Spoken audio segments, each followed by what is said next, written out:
guys, welcome to Tampa, Florida, SureFire Live. Some of us are down here at the United Buyers Group convention. First time I've ever been. I'm a new member.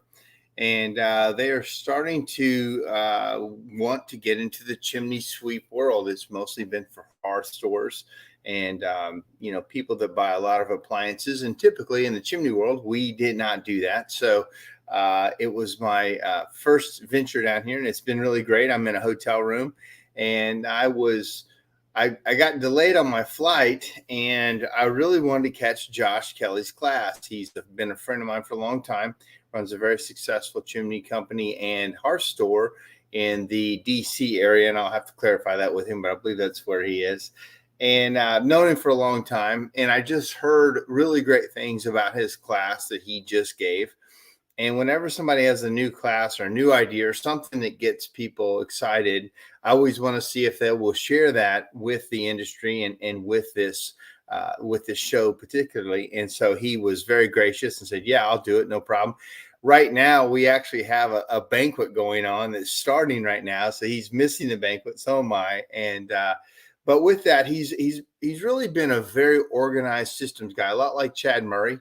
And Chad's a very organized guy. Josh has a different way to do it, but very organized as well. So don't forget, this is a two-way conversation. I watch the comments, I check the things, and I bring your talk into whoever the guest is, or if you have questions for me. Now, personally, I wasn't a fan of hearth stores in the past. Recently with Tim Reed and Josh and some of these guys who are really doing it right, it has me thinking differently about it. So with that, I'm gonna. Josh had some technical difficulties. I got to tell you this: he had his computer set up, and then for some reason he got this unsafe connection warning. He could not get his computer to work, so now he's on his phone. So I'm gonna bring him on. Hey, Josh. Hey, how are you? I'm good. How are you? Good. Thank you for powering through the crap and getting here tonight. Yeah, no, my cell phone seems to enjoy the same Wi-Fi connection that's not working on my laptop, so it's working. Man, thank you for joining us. Tell people who you are. I know you've been in this business a very long time, and what do you do? So, I mean, we are a full service fireplace and chimney company. We do go to market as two different companies, as Tri-County Hearth and Patio and as Magic Broom down in Waldorf, Maryland. Now I'm south of DC. I don't technically go into DC, but I'm south of DC suburb. So like we're full service, and like Mark says, we got multiple trucks and things like that, and I made my niche as being a systems guy. Mm-hmm.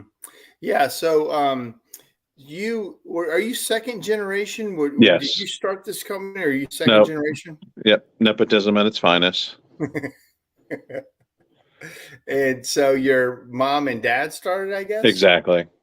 Why did you get into this business? This is a weird business. A lot of kids don't want to get into it. Why did you say, yeah, that's for me? I had worked, I had a few jobs outside of college. And I was just, I'm the type of person, I was working on their business for them, and I was fixing problems and their sort of shit. And that's kind of my niche is, as a problem solver. And I was like, well, fuck this. This is, I can do this, and benefit me. Yeah. So that's what I said. That's what I was doing. And then that's where the allure of the family business came into me, because, I've always been at some level, and of course it's gotten better over the years as my skills have built, but I've always very much been a problem solver. And that was my allure to jump into this. So it wasn't necessarily that I wanted to be in the chimney and fireplace industry. It was the allure of, being an owner operator type thing. So you and I have a affinity for Tennessee. You went to University of Tennessee, Knoxville, I believe. What kind of degree did you get, or why did you go to Tennessee? It's a business degree in accounting. Mm-hmm. So why did I go to Tennessee? It was my friends are fucking texting me. Thank you, JJ. Popped right up on my screen.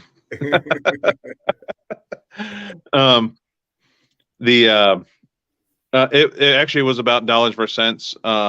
University of Maryland, if you figured in cost of living and everything else, University of Tennessee cost less than University of Maryland at the time. And, of course, back then, 20 plus years ago, room board books tuition was like $7-8 grand for the whole thing out of state, which is, now it's like $250 for a 4-year education there. Yeah. It's unbelievable what that costs these days. Yeah.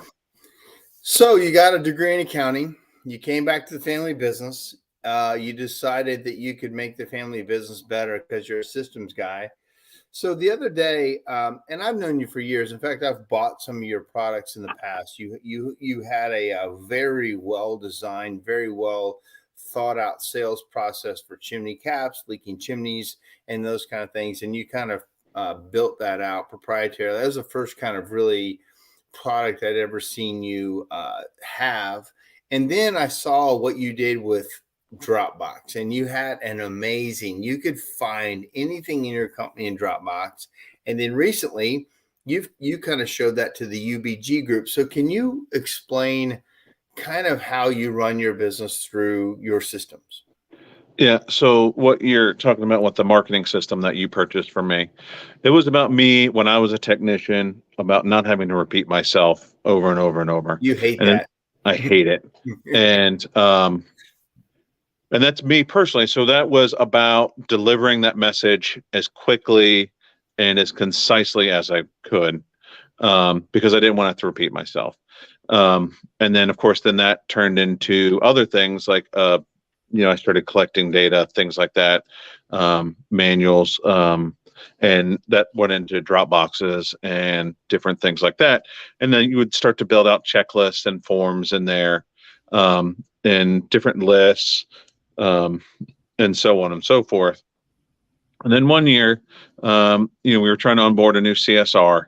And what I was really starting with was I wanted to find a kind of, I want to make a hierarchy tree or decision-making planogram sort of thing. And I kind of wanted to do it in a website format where they could, have something up on their screen and they just click through it. Right. And, I thought about go back to my college days when we, used to write it in HTML code, and, that would have been terrible. So I played around and I actually stumbled across Google Sites. And what I found was I was able to take these documents that I'd created, lots and lots of documents, and put it in a visual format for the staff. Because what I found, even though I have this, like a Dropbox or, Google Drive, is a lot of people don't know how to navigate a file system. And which is very true. And then they necessarily understand my organization system, even though I think I'm highly organized.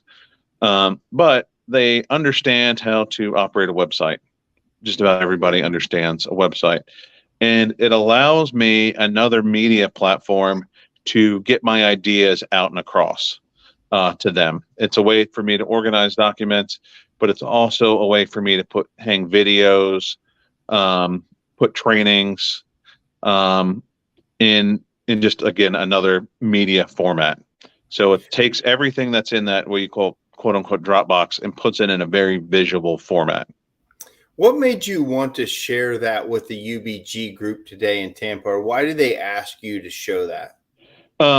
We were getting into, as a group, they were taking a study on labor pricing, because they're finding that a lot of people are underselling their services.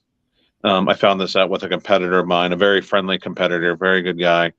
And I was like, dude, you have $500 of unbilled materials into your quote.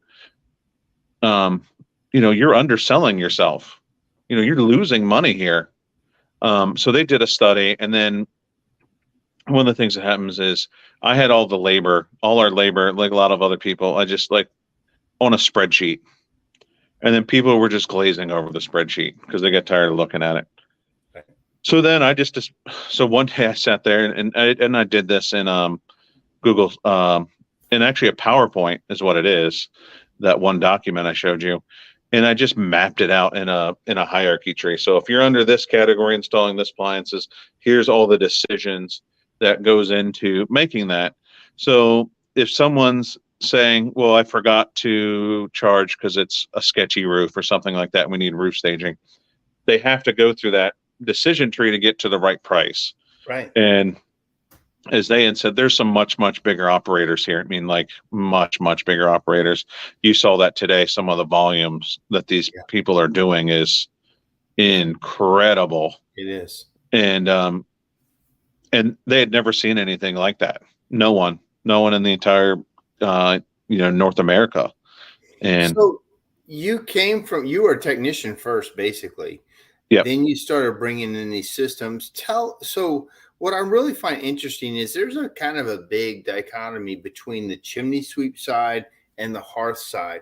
What do you think what could each of us learn from the other side? What's the biggest difference, and what could we learn from each other? That's a tough one. Service is profitable is the big one. And, especially for the retailers, there's a lot of money being left on the table, but not understanding the full chimney side of the business. There's a lot of low hanging fruit there that can be had. Right. And then vice versa, having a retail store is not for everybody. And it does open some doors, but it also opens up some frustrations. For retailers, everything's under one roof, especially if you're not doing your installations. So you're not worried about what's going on, outside the doors, where I'm worried about everything under the hood, what's going on, what's going out. Are the guys going to Lowe's, wasting time there? Are they spending too much time at Wawa? There's such different things to look at for both sides of the business. They each have unique sets of problems. Yeah. And like one thing, I'll mention this company, Service Titan, which is, a big software company. Right. They control 80% of basically the major operators in HVAC, and that number's growing as far as market share. They're entering, niche industries like this because it pushes their product to be better because it looks at it from a different angle. Right. And so it's also developing, so then I think they have a scheduling assistant now that became because of the pest control industry. Right. So let's talk about two things there. On the chimney side, what I found is the operators and the owners are more interested in education and doing the work. They seem to be very, very educated, or very, very into education, but they may not be as, I don't know if they may not be as good on the business side, on the managing of the numbers and the inventory and the things. Would you say that's accurate? I would say that's because I'm gonna see if I can loop this in. As a sweep, you don't have to necessarily keep a lot of inventory on hand. When I was demoing actually Service Titan, I met a guy. He's like, I got 3 supply houses within 1/2 mile. I don't stock anything. Right. And I'm like, oh, wow, that's amazing. Me, I carry, well over a 6-figure inventory. It's well over 6 figures. Because I can't go get that part off the shelf. I can't go get that piece of tubing. I can't go get this, even a gas fitting, that might be available at a few more places, but it's still a pain in the ass to track down. So in the hearth side, you have to stock the parts for the appliances. You have to keep stocking it on hand, because this has been a perfect example of, if you didn't have it in stock, you weren't making any money.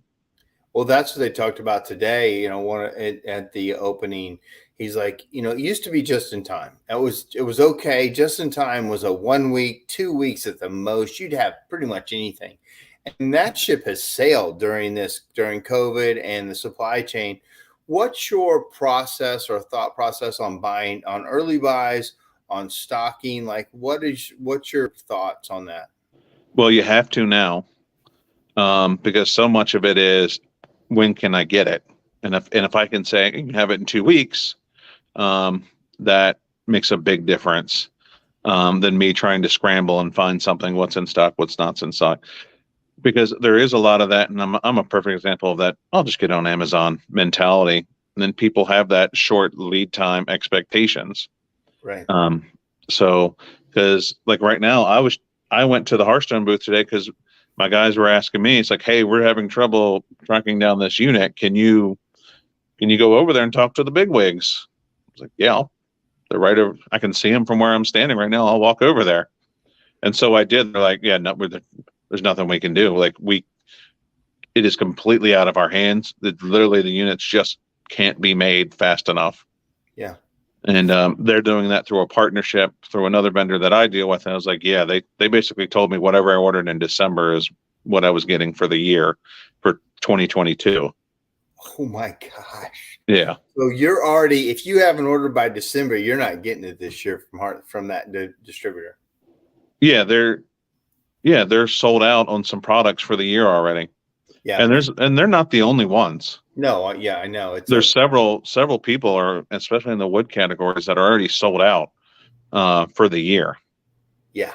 Yeah, I saw that. And we just got one of those stoves in that we ordered in October. It came in the other day, and you didn't see my show, but we tried to go install it. The guy's been waiting since October, and you know how it's a soapstone stove and it's like a blue hue. We get it out of the crate, set it in. The guy's like, "Well, it's not blue enough." I'm like, "What?" Yeah, there is no other stove, buddy. It's a natural product. Like, yeah. He took it the next day. He paid extra for us to come back and do it again, like an extra $1,000 to make a dumb decision like that. But that's a standard thing. So let me ask you this. When you're looking at your inventory, you're looking at how much to early buy. That's always a kind of a stress point for me. Like, how much do I buy? Like, do you look at last year's? Do you try to forecast we're going to sell more of this? Like, how do you do your early buys? So obviously a lot of that's experience, because traditionally when oil prices have gotten this high, wood has been a very strong seller, extremely strong seller. You also look at previous years. You got to know your market. Like if you go 30 miles northwest of me across the Virginia line, they have no pellet stoves. Can't sell a pellet stove. They wanted to save their life. And it's all natural gas versus propane just on the other side of the river. I'm not 90% propane. They're almost 100% natural gas over there. Nobody wants wood stove sales are 10% of their market, where they're still 40-50% of my market. Right. So there's big swings like that. You still always, there's best sellers will always be best sellers. Because your company has gotten behind it. So you always speak to that product with some authority. This is my best selling appliance for blah, blah, blah, blah. It's trouble-free. You can honestly tell that customer, give them that reassurance that this is a good product. Right. It's your best selling product for these reasons. And that's a comfort level there, especially when the dollar amounts we're talking about spending these years. Yeah, it's a huge amount these days compared to what it used to be. Couple question. I think this is Tommy Nelms. Mark Stone, are you opening your showroom, Ashbuster's Hearth Shop? Not at this point, Tommy. But I'm interested. I'm more fascinated recently than I have been in the past, because when you read most of the trending in a lot of the magazines, hearth shops were kind of trending flat or down. And I know that's not necessarily the case for you, Josh, but the industry was not really doing a good job keeping up with technology, training, installation. They were giving away half of their dang sales where somebody else was installing them. And I know you're not that way, but I saw that was happening. We sell off iPads and we sell in the home a lot, and we had to learn that. We've had some really great topics on that. But can you talk a little bit, Josh, about if chimney guys were looking to start a hearth shop and you had to do that, you start as a chimney sweep and you wanted to do a hearth shop, what would you tell those guys? Why? Well,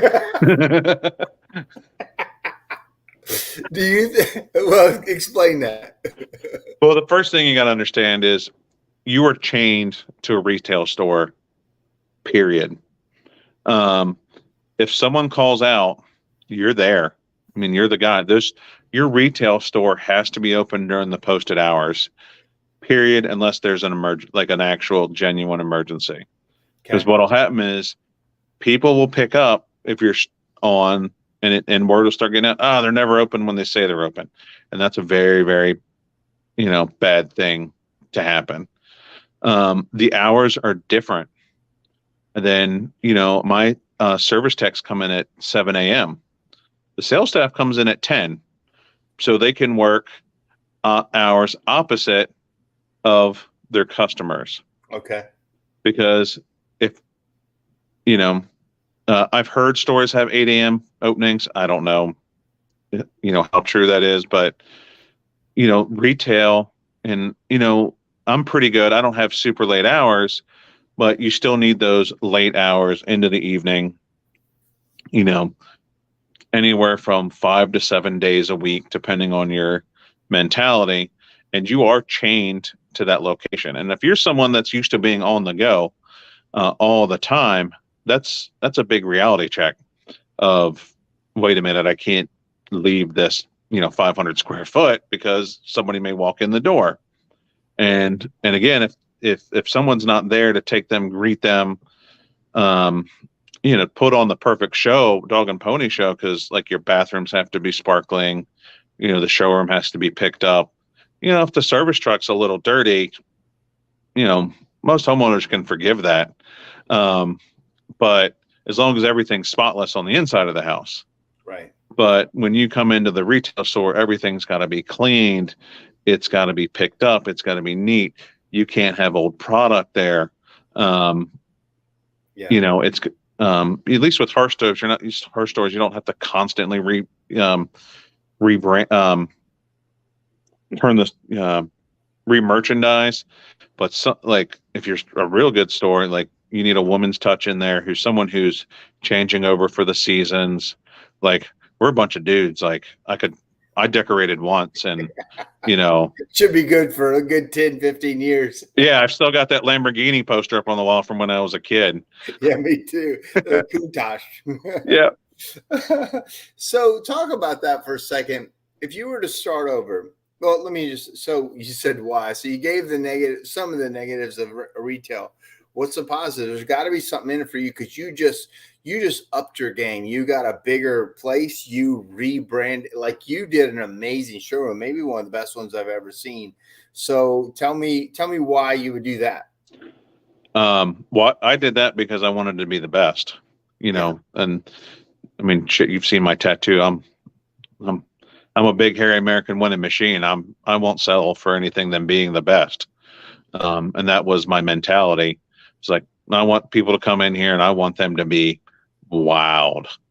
And I'd seen, and actually Tim Reed, was interesting. I sat in his perfect showroom class. I'm like, well, I'm doing 80% of what he said. So I'm feeling pretty good about this right now. That I hit those, principles that he told me about. Yeah. But our old showroom was just, disjointed, probably thrown together pretty quickly. Hadn't had a major refresh in a long time. It was unorganized. It was one of the cardinal sins that Tim Reed was talking about. The consumer doesn't really know what they want. They're looking for you to solve a problem. So you want to steer them to a section instead of them like wandering around, I have, well over about 100 displays. They don't know what they're actually looking for because they've never been in the store.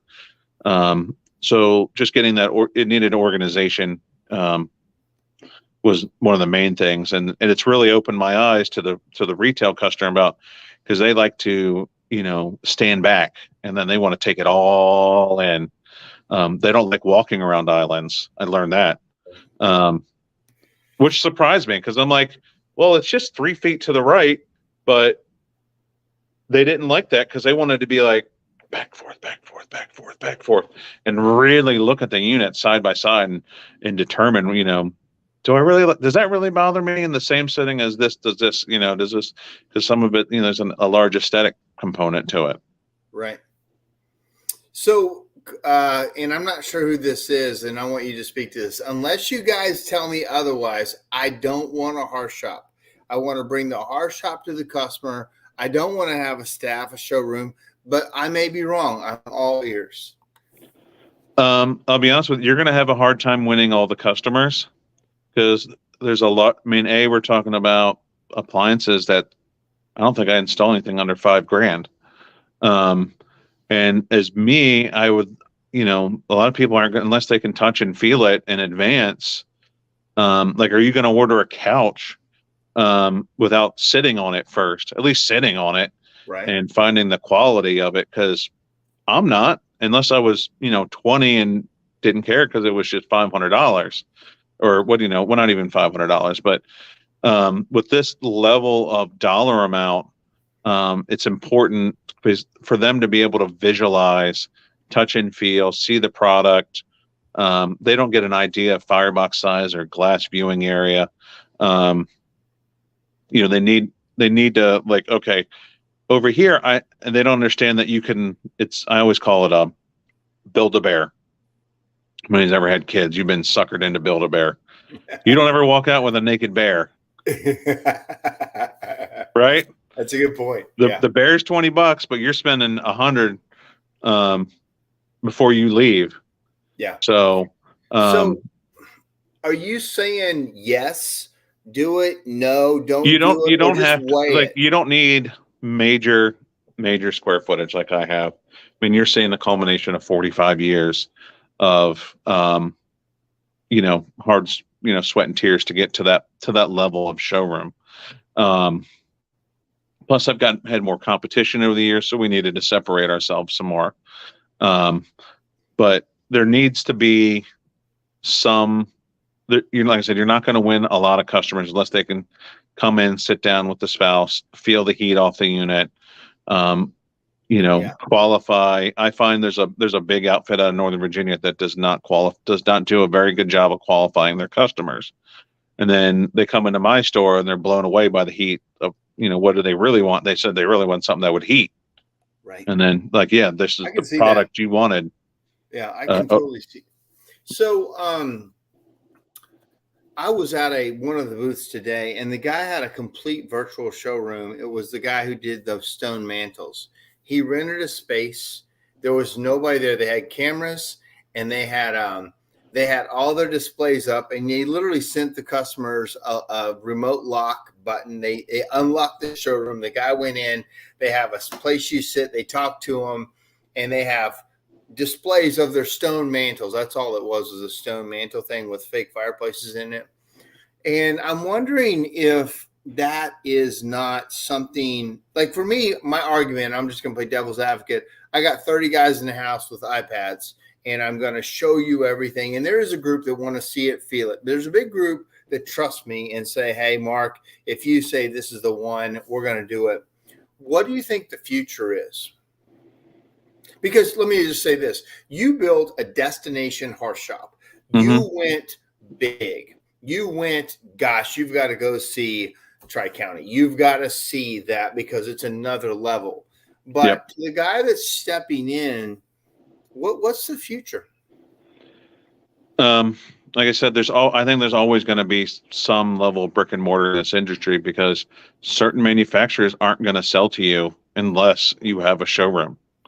And they're set in their ways. And that's usually some of the better product lines have that mentality of they want, because they know if my product's on burn in your showroom, it will sell better. So in my mind, I mean, there's internet sales aren't going away. Do you do many of those? Do you do many internet sales? No, I don't.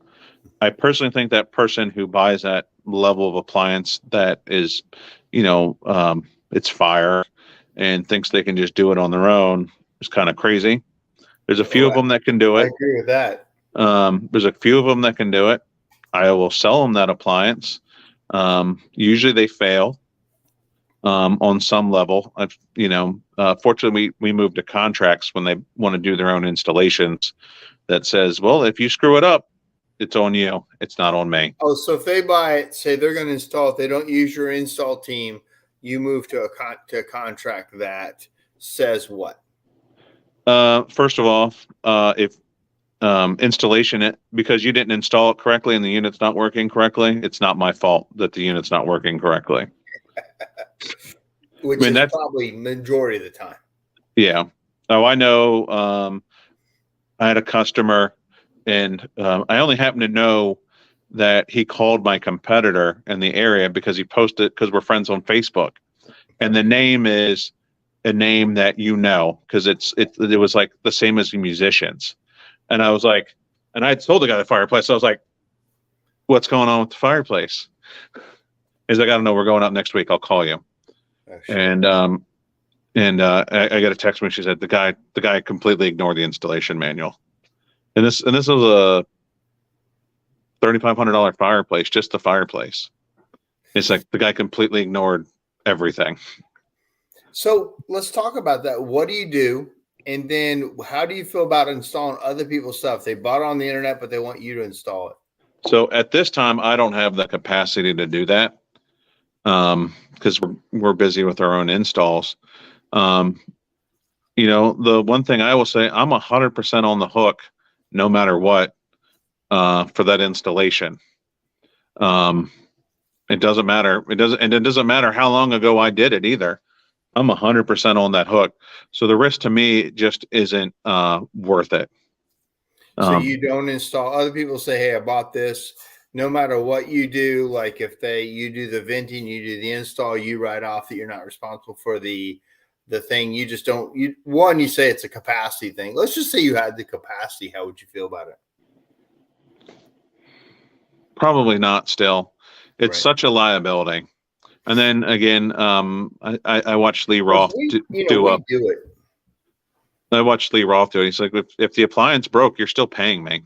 You're responsible for freighting it in, unloading it, getting it in the house. The average person can't handle that. Unloading the wood stove, getting it off the truck, that sort of stuff. But yeah, if you buy a fireplace, and I've seen it where it's broken out of the box, and the guy's like, "Well, you're the dealer for them." I'm like, "It's not my problem, buddy." Yeah, that's your problem. So I've got some other for some reason they're not coming in on my normal feed, so I'm going to read them to you. So let's see. Jay Walker says, so Doug Jones says, "Go Joshy." Jay Walker says, "That's the exact reason I haven't chosen to have commercial retail store, no chains. Learned it from the mixed group." He said, "Josh's showroom is awesome." That's from Jay Walker. Thank you. Doug Jones says, "iPads all the way. That's how we do it." And I want to get back to that. What's that? I'm anti-Apple, but go ahead. James Michael says, "We sell about 180 appliances a year out of our service trucks. We closed our showroom because our clients, it moved up. We closed our showroom because our clients wanted us to come to them. They liked the convenience of it. Keep in mind, they didn't even know that they wanted it till we're there and introduce it to them and explain the pros versus traditional fireplace." Talk about that for a second. You've got both, right? You got guys that go out too, right? Yeah. Well, that was part of that marketing system me and you talked about, is that I set them up. I don't give them every product that I have in the showroom to go through, because you'll get lost in that minutia just trying to do all that on a tablet's very difficult. If you come into my office, I've got 3 screens to show people things. What about this? What about that? What are you really looking for? So for the gas hearth products, I find that to be extremely difficult to do. But with wood products, I don't know if you saw my wood brochure, but I limited it down to like 6-8 choices, and you can laser focus that, and if you're just selling wood stoves, you're going to sell a lot of wood stoves. But like for me, I mean, I don't want to haul wood anymore. And if you don't have gas to show me at that time, that's a whole nother loop of products that when I'm in the showroom, I can walk you through all of those products in 5 minutes or less, just so I can get a gauge of what's your comfort level. Can you physically handle wood? Right. Because that's a big question, especially with pellet stoves too. Can you handle the fuel? And I'll Yeah. hand them fuel. If I see a little old lady in a walker, I'm like, who's going to load the stove? You know, Yeah. this is a real question. Who's going to be loading this? Who's going to be maintaining it? Because if it's you, you're not going to be happy with the product. Yeah. Um, so my guys, yes, they have the ability, and they do sell in it. But I have my own gas insert brochure. I have my own wood insert brochure. I only sell Enviro pellet stoves. I use the Enviro brochure, but I keep that laser focus for them. I only give them 2 fireplaces to sell in the field. Oh, really? Yeah. So you run a bunch of service trucks, you do sweeps, inspections, hmm all that, and then they sell off their iPads, and they can also then say, or you can come to the store and take a look at it. So in Service Tech, I've got estimates built. Pre says, I mean, same thing. The price of an open fireplace reline to be done right is expensive. Then you start showing them pricing scenarios like, well, but I can put a wood insert in. Takes me about 3 hours versus 12 hours, and I can do 2 to 3 of those a day. But I can give you a product if you want to continue with wood, and I can heat your house with it.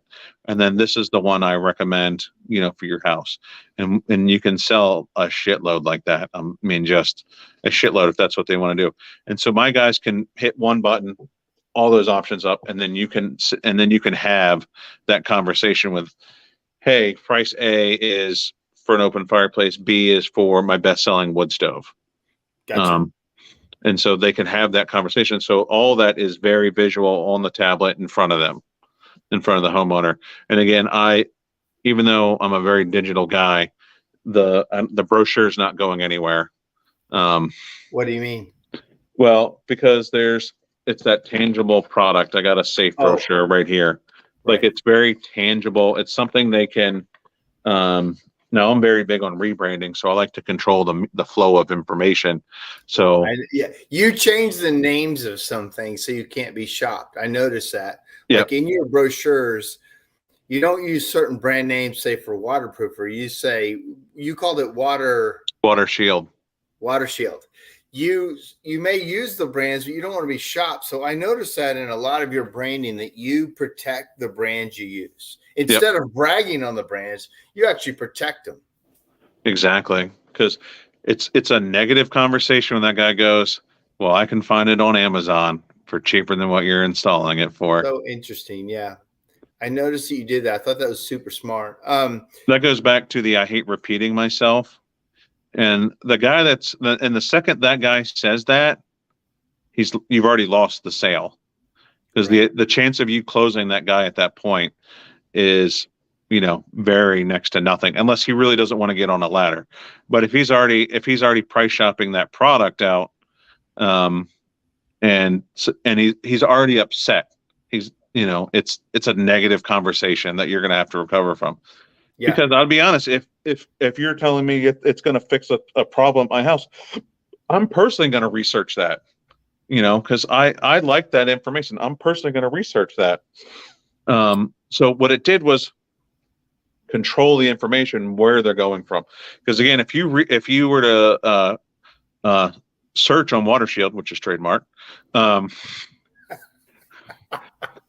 than my websites, it's going to come up with, it looks like a water lily or something like that. And it was just something I got on the thesaurus, and I just started plugging in information, like, it's like, we start putting a play on words, and then shit happens. Yeah, I thought that was really a great idea. Quick question. Tommy again, he says, I guess I've got to build a display room, not a showroom. So I know a lot of guys do that too. It's like appointment only. What do you feel? Is that a decent first step for us chimney guys? There's a lot of people that do that, because then you can work out problems slowly instead of, holy shit, I got 3 people deep at the counter. And there's a lot of salespeople who can't handle that kind of stress. Right. So it's they can't multitask. They're not even capable of, like, hey, it's going to be 30 minutes or so, look around, I see you. it's hard for them. So it's great to make appointments. We have an appointment only day in the showroom. Oh, you 'Cause do? Like you've we got a do. full-on showroom, and one day is appointment only day? One day is appointment only. Why so? And Why do you do that? it's a paperwork day. And B, if that customer is looking for custom product and they need to sit there and look at stone samples and they need to design it, or they need, especially with furniture, it's the showroom's quieter. No one's pushing them out the door. There's no pressure. I like that. It doesn't get used as much as I would like, but every salesperson has a calendar thing that they have that allows them to book appointments. Actually, anytime they're at work, it allows them to book it, but they try and push it to that day of here, make an appointment that fits your schedule, and we'll do our best to When accommodate you're you. scheduling an online time for somebody, how long do you schedule? Is it an hour? If 30 they're minutes? if they're booking an appointment to come into the store, we book an hour and a half. Hour and a half for a Yeah. consultation, and you've got the guy's time for an hour and a half. He knows it. Yeah. That's sharp. And Yvette just said, great idea, Josh. I do that in my office. Yeah, she said, you know her. Yes. Yeah. So she said, real quickly, well, Brian Whitaker says I'm an anti-Apple guy too. Whatever. Chromebooks and Samsung tablets. I'm sorry. He's pretty smart except for that part. But anyway, she said that's why we no longer have a store. Clients love to shop our tech, shop with our tech in their home. And I'm always in the office to answer questions. She also says we only sell wood products. She's in Canada, as you know. Yep. Niche market.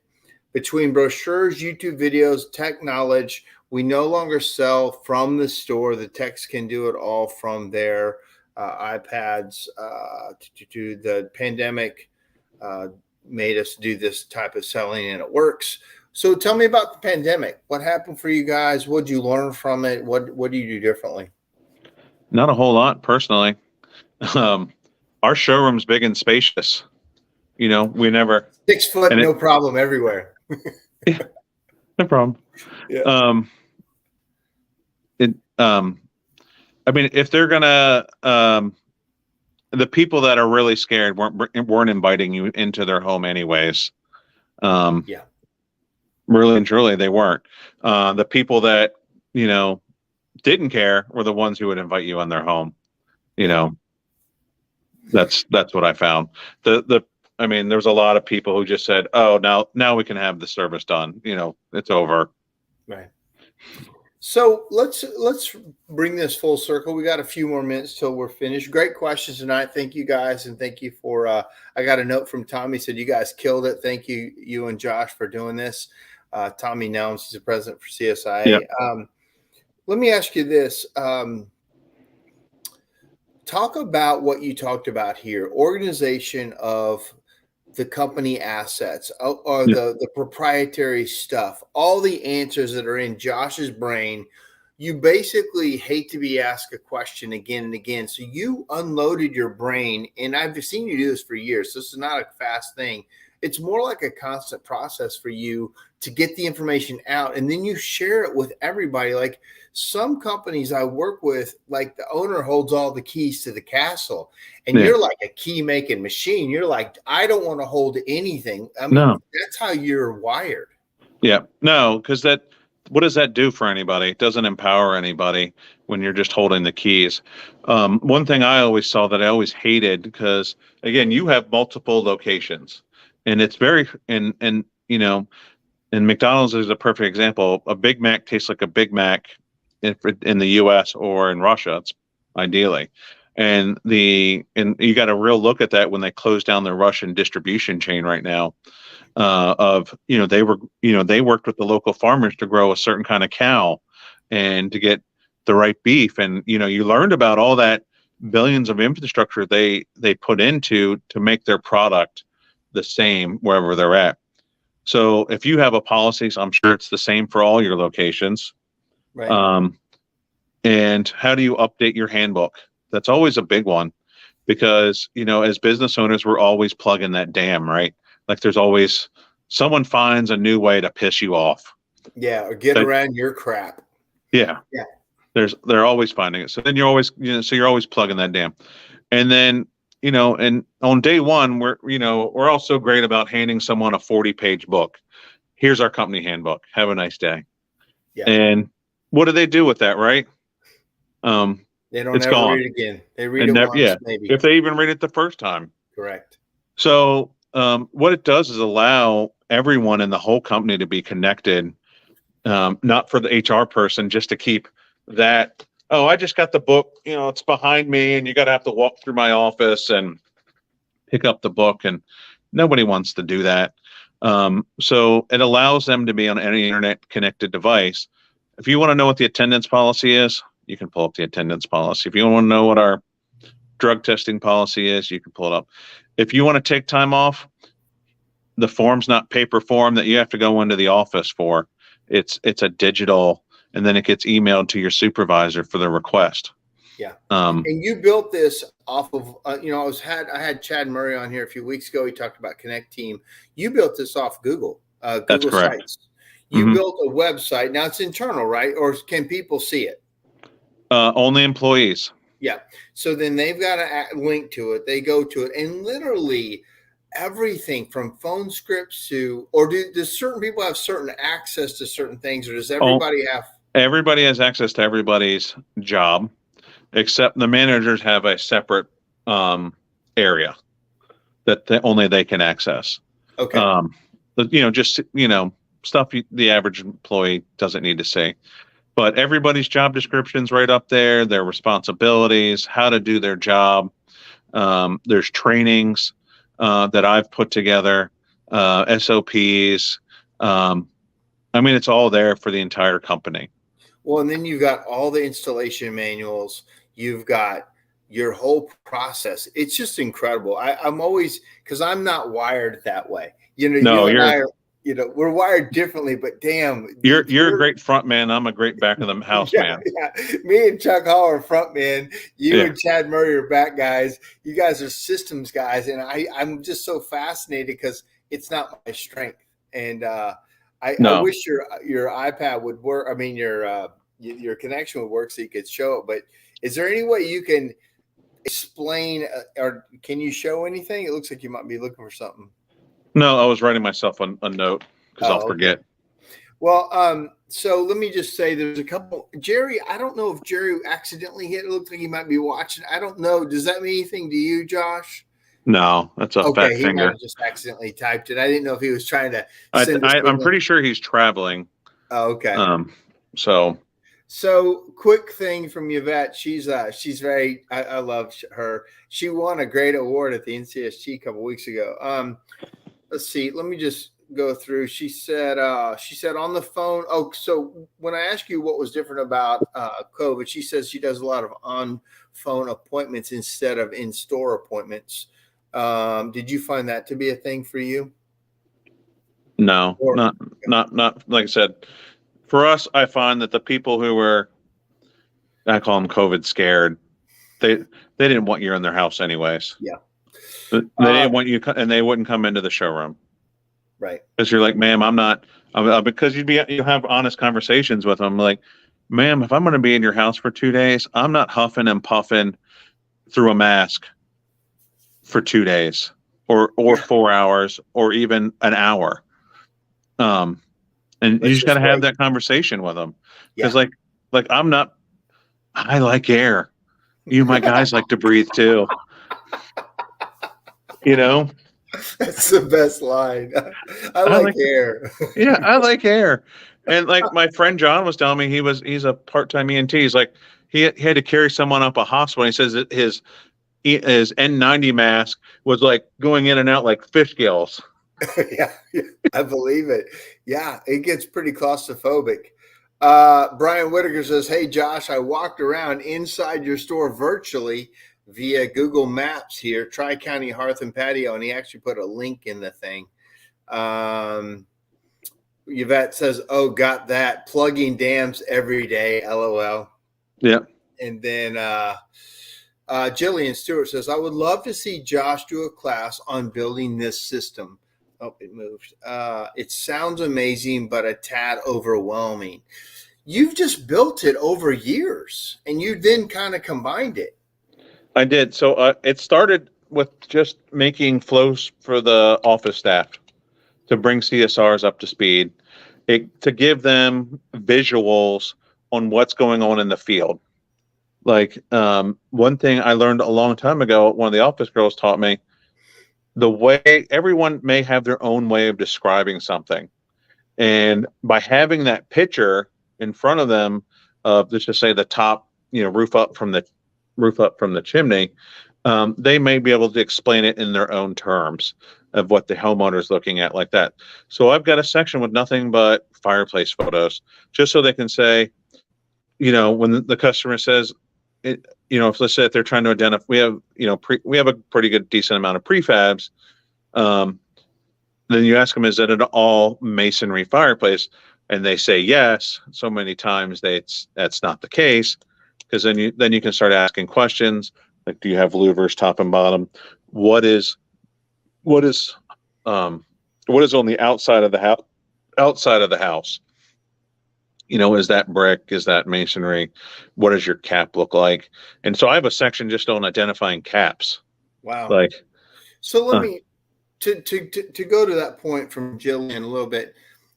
On an hourly basis, on a week, how long do you work on your systems versus anything else? Like your job as CEO of your companies, you clearly dedicate, or do you just sit down and knock it out for a while and then you're done? Like, or is it a weekly thing? How do you do it? Yeah. So it depends on what needs plugging, but sometimes I work on it not at all for like a month, 2 months, and then sometimes I put 40 hours in that week. One day we came up across a problem, how to move a load-bearing header. And JJ's on here. JJ will tell you I talked to him extensively about it. I also talked to my builder friend about it. And what we did was I went to the job site, took photos. I got all the materials. Found out I forgot something very important, like the 2x6s for the to hold it up. to hold it up. We brought plenty of 2x4s, but we forgot to actually, bring the wood to support the headers. Right. So then of course, that turned into a checklist that I added into, and then I made a visual training step by step. Here's all the materials that you need, including 2x6s and 2x8s, the right kind of screws, because JJ told me that. I was like, JJ, I'm having a hard time finding the screws. And he goes, I'll call you right back. And he sends me a text message. He goes, this is the screw you want, because it's a structural screw and it's a very specific type of screw you want for that. I did not know that. I don't do that kind of work, but that's interesting. Yeah. But so then I'm able to document that step by step. I'm able to go to the internet, and I grab pictures off the internet that describes the king stud, the jack stud, and things like that. And then I'm able to use that as reference points in the training. And then I have real pictures with the guys doing it, and I have the example of, they know exactly what I'm talking about in that. And that way, when it comes up again, they're going to know what building materials to bring with them, because it sucks going to have to go to Lowe's. I don't care, as I was telling my friend Chuck, Lowe's is directly across the street from me. I can see it from my building, but I can't go in there for less than an hour. I know. You know what I mean? Like, yeah. It is. It's a quarter mile away from me, but it's an hour, to go into Lowe's, period. It's such a waste of your production time. It is. Yeah. So having those checklists for every job site, like when we do a fireplace swap out or rip and replace, whatever you guys call that, I know there's $500, anywhere from $400 to $600 worth of building materials I need to show up to with that job, for just in case I run into problem A, problem B, problem C. Right.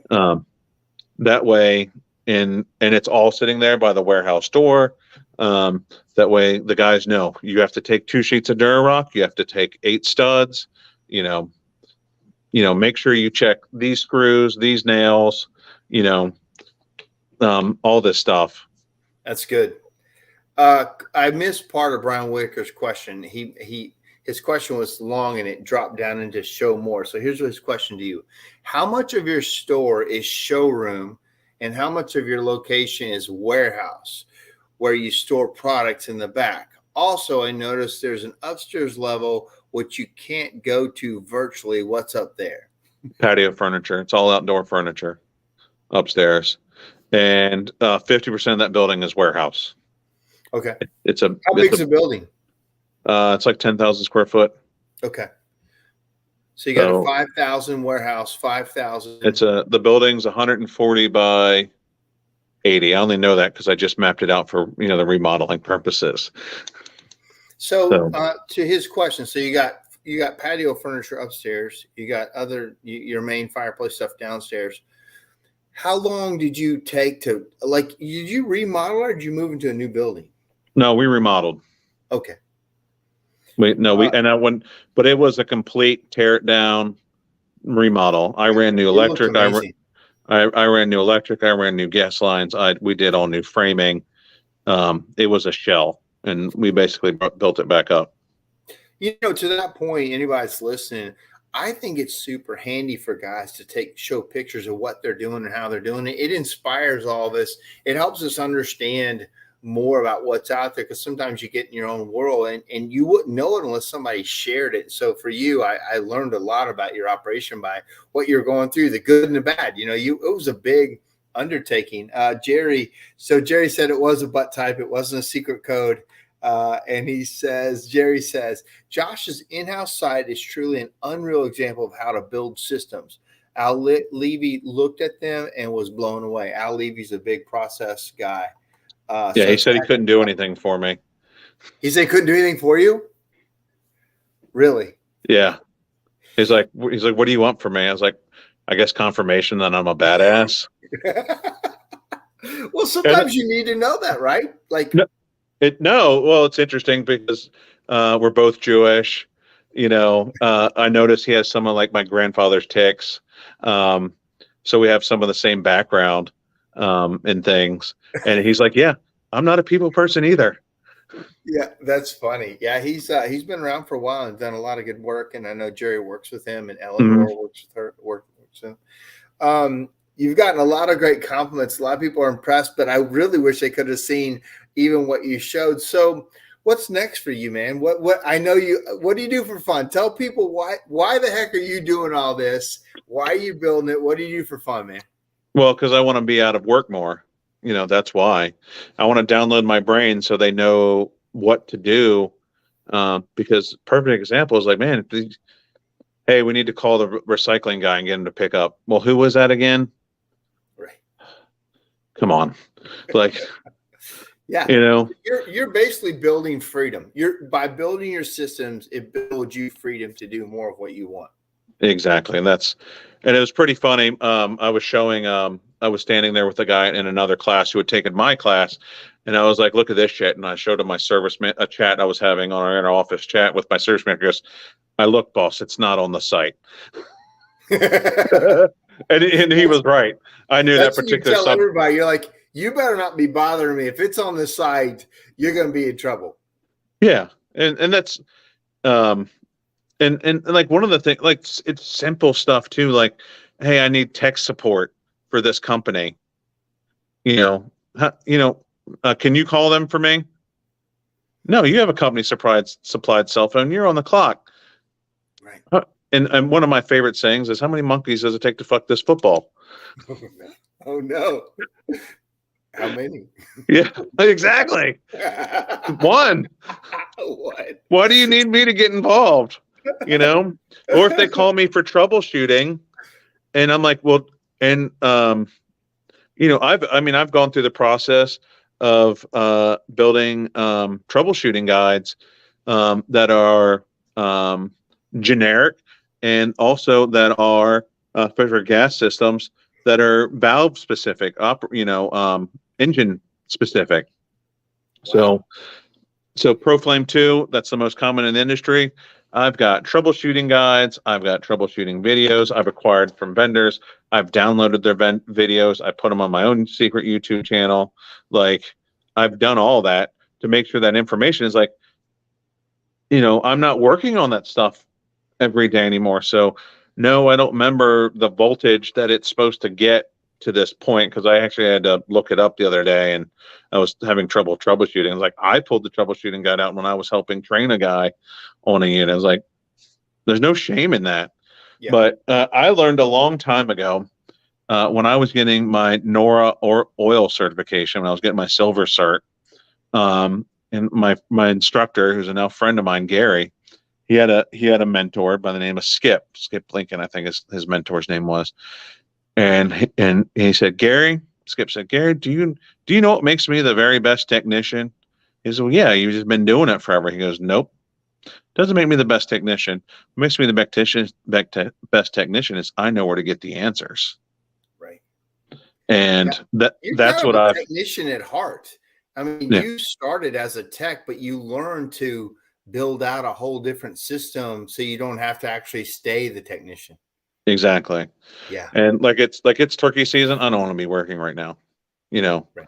I want to be turkey hunting every single day. Yeah. A couple more things and we'll wrap it up. I know you and I got to get to a banquet, actually. Or we're going to starve. I know, yeah, I know it'll all be gone. Stuart Koronovich says, awesome showroom, especially love the totem pole. Yeah.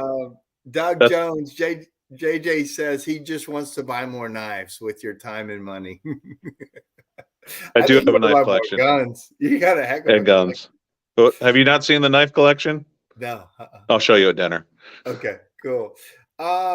Lastly, Julian says, we opened a retail location in August. We will be totally stripping 1,500 square feet of it for remodeling this summer. And this summer, it's terrifying. Any recommendations on planning? Yes, actually, there's quite a bit. First off, I'd contact Tim Reed. Yeah, I agree. Tim's the guy. Tim's the guy. And where's Juliet? She's in Pennsylvania, I think outside of Harrisburg, if I remember right. But Julian, Rick Anderson. Oh, Jillian. Yeah, Jillian. Sorry. Oh. So talk to Edmund and get a list of showrooms. And what Edmund did for me, he put me in the very best showrooms in the Mid-Atlantic. So now that's going to be my store. And then there was other ones like the Fireplace People, and they're usually women-owned showrooms. I'll be perfectly honest about that. They're usually women-owned, women-designed showrooms and it was very funny. Me and my son did a tour, and it was a very infamous tour because my son's 3. He was 3 at the time, and he's off the chains. He's all boy. He's got all sorts of energy and wants to run around like a crazy man. And here I am in this beautiful showroom in Faye Kesner's showroom, and she's being so wonderful and helpful. And then my son takes this. She has a Da Vinci fireplace in her showroom, and it's just gorgeous. And he's got that wrought iron log here we all have in our showrooms that's got wheels. And he decides he's going to grab one from the back while I'm talking to Faye, and he just goes whack right into the most expensive fireplace in the showroom. And I just started reaching for my wallet. And Faye's attitude changed, and I was like, "Son, we're done here." He didn't break anything, thank God, but he locked Ryan Reed. Do you know Ryan Reed? I don't. From FC Pros, he locked him out of his office. Oh gosh! So your best suggestion to Jillian is go visit everybody and try to take the best, take the nuggets. Go see Josh. And I'll say you one more thing about that too. The women-owned showroom versus the male-owned showroom, because I'd done all these tours and I talked to a rep just happened to call me. It doesn't call me often. He says, "What are you doing?" I said, "I'm getting ready to redesign the showroom. I'm going around. Me and my son are spending a week touring the Mid-Atlantic of all the best showrooms." He says, "Were you going to stop by, store A?" I was like, "No, it wasn't on my list." He goes, "Well, they're the biggest, one of the biggest HHT dealers around there." And I was like, "Oh, thanks for the tip." And I happened to be going right by there. And I had to laugh. I walked in the store and I was like, and I'd already been to all these other really great showrooms. And I laughed and I was like, if I hadn't been to all these really great showrooms, this would have been my showroom. Straight dude, no nonsense, khakis and polo. And that Cargo was shorts. yeah, everything. And it was because everything was brown and gray stone throughout the whole product.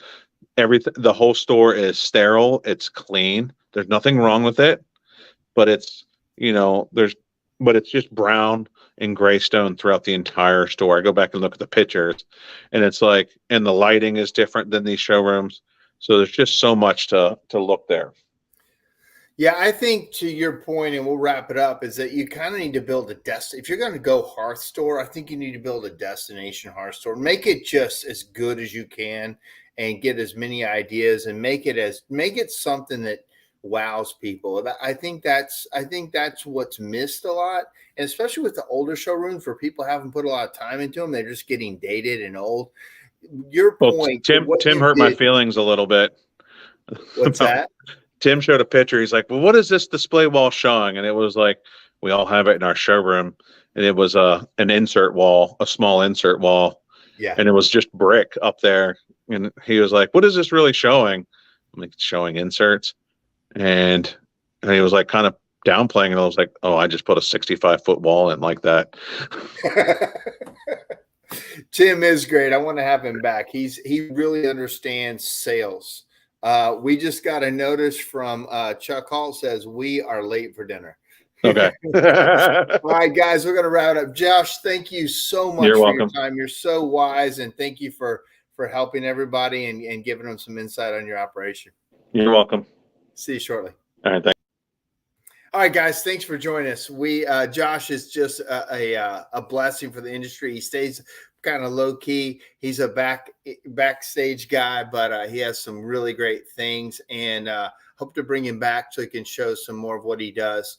That being said, I'm wearing my Predators hat tonight. If we win, we are in the playoffs. We are squeaking in. Only a couple of games left, so go Preds. All right, guys, that's our time. We'll see you next week.